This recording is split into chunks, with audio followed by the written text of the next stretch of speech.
Hello everyone, welcome back to the channel. In today's video, I'm going to show you how you can turn on or off the Schlage turn lock feature in 2026. Now, first of all, let's quickly understand what this particular feature actually does. So this particular feature, also known as lock and leave feature.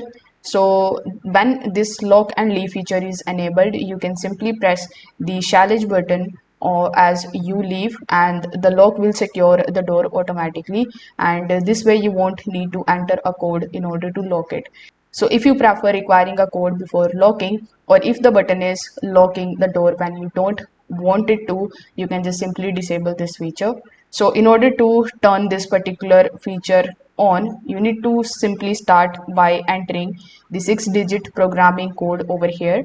So when you enter the programming code, you need to simply then press the Schlage button. After pressing the Schlage button, you need to press 7 and then again press the Schlage button in order to save the changes.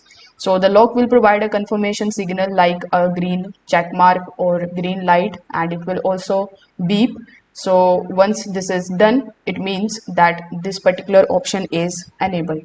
Now, one important thing that you need to know is that this programming sequence works as a toggle. So that means each time you perform it, the feature switches between enable and disable.